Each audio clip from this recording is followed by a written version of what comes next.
What's good, sports family? Breaking news in the NFL. We have a trade between the Miami Dolphins. Yes, once again, the Dolphins involved in something. And the New York Jets. Let's get into it. So, the New York Jets received Minkah Fitzpatrick. I think I said his first name wrong. And the Dolphins get a 2026 7th round pick. That pick was originally from the LA Chargers, but was traded to the Miami Dolphins as part of the transaction. And then on top of that, as soon as the Jets got Fitzpatrick, they signed him to a 3-year, $40 million deal. Yeah. Okay. Let's get into this. This is very, very interesting. Some good, some concerning, but let's get into this. So, the reason why the Dolphins wanted to get rid of Fitzpatrick is because salary cap relief. Fitzpatrick 2026 salary would have hit hard against the Dolphins salary cap, trading him to free up money for other key positions, especially after moving from Tua. Second one, reduce long-term financial risk. Fitzpatrick is 30 years old. While talented, his contract is expensive for a player whose peak may be behind him. Miami avoided being stuck paying a high salary for declining value. Third one, get some draft capital. Even though it's just a 7th round pick, it's better than releasing him for nothing. They also maintain flexibility to target younger players and upgrade elsewhere. And the fourth one, roster flexibility. The Dolphins can now relocate resources to strengthen other areas, other defense, and also offense. Now, as for the Jets, the reason why they wanted to get Fitzpatrick is because immediate upgrade at safety. Fitzpatrick is a proven All-Pro, and Jets secondary need a high-level playmaker to improve pass defense. Second one, long-term investment. The Jets signed him to a new contract, securing him for multiple years without the risk of his old, expensive Dolphin deal.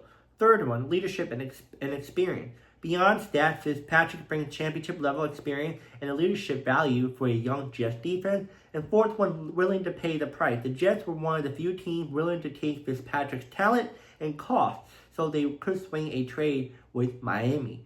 So, summary is that the Dolphins cleared cap space, reduced risk, gained draft flexibility. The Jets acquired elite safety on a fresh contract to immediately improve defense. Now, this is Fitzpatrick's recent stats for not only this year, but his career. As you guys know, he was with the Steelers. Well, the Dolphins, then Steelers, then back to the Dolphins, and then Steelers, and then back to the Dolphins. Something like that. It's weird. But let's talk about his career stat. Experience 8 NFL seasons, solo tackles 459, assists 231, 21 interceptions, 7 fumbles recovery, a 5-time Pro Bowl, 3-time All-Pro. Now 2025 stats. 14 games played, 75 total tackles, 57 solo tackles, 1 interception, pass defended 6, 1 sack, and his PFF advanced grade. Overall, 81.8, top 10 among safety. Coverage grade 78.3, top 10. Run defense 79.6, top 20. Pass rush 77.1, top 15. Fitzpatrick is still a highly quality safety with elite coverage ability and good tackling numbers, but his production has moderated in recent seasons compared to his peak. So, these are the good and the bad that he brings to the New York Jets.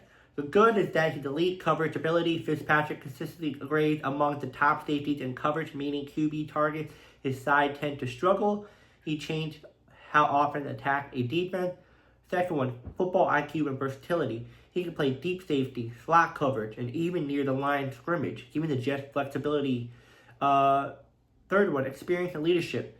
He has been on multiple Pro Bowls. All pros bring veteran presence and leadership to a young Jets secondary. Fourth one, production over career. With 21 career interceptions and hundreds of tackles, he brings a proven ball hawking and playmaking resume to the Jets. Now, this is the challenging part, risk of having him on the Jets. Decline of peak. Fitzpatrick's big play stats have declined compared to his earlier All-Pro season. He's still very good, but not dominant as he once was at his peak. Second one, interception and splash play number. In 2025, he recorded only 1 interception, a modest number of pass breakups, which is lower as elite expectation for a safety of his reputation. Age and wear. He's now 29, 30 years old. While effective longevity concern creeps in as a player at his age can see drop-off or injury limitation. Fourth one, scheme, fit, matter. Getting the most out of him depends on the Jets' defensive scheme. Fitzpatrick thrives when used, good in coverage and in a role to suit his instinct. Misuses can limit impacts. So the Jets overall fit what he adds: better leadership, better coverage skills, the secondary, versatility across the safety spot, what to watch, interception production, situational usage, and health and snap effective as he ages. Oh, okay. Now, this is a lot to take in. Because I'm a Jets fan, as you guys already know. The trade usually don't happen between two divisional rivals in the AFC. That's really rare. So the Dolphins get a draft pick instead of getting nothing out of it. They're not dealing with Fitzpatrick's contract anymore. As the Jets are going to do with his contract, since his last year of his contract, they're going to sign him to a 3-year deal, $40 million deal, upgrade their safety position. Knowing the fact that Jets are going to be having some concerns with his injury history, but the fact that, if you guys may or may not know, he has some connections with a former coach with him in Miami, I think, or Pittsburgh.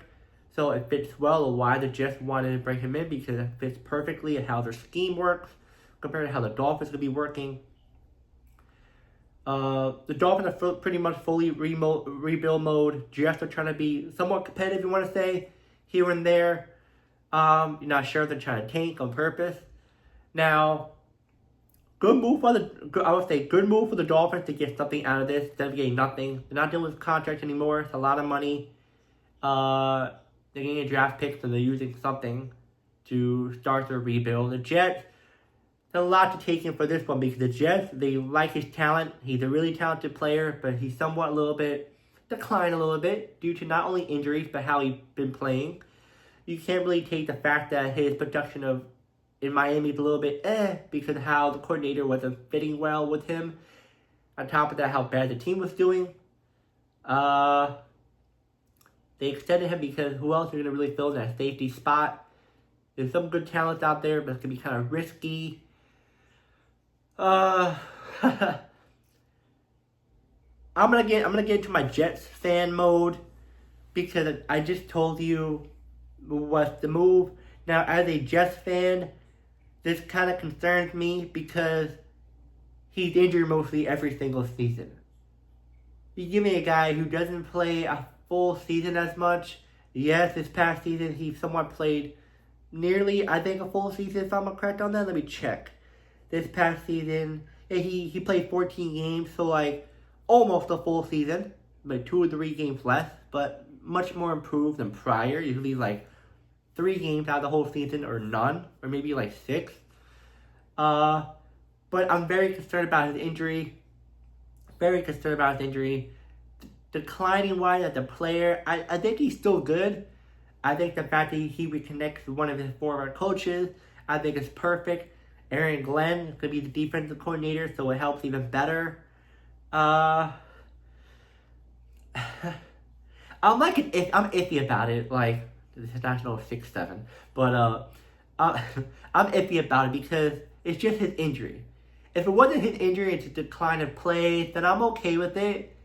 But I'm a little bit up in the air. 3-year, $40 million deal is a little bit. I just want him to stay healthy.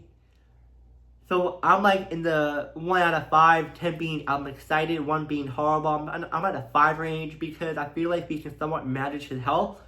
But in the way his production, his health, it's a little bit iffy. It's like a toss-up. We don't know what's going to really happen with the Jets.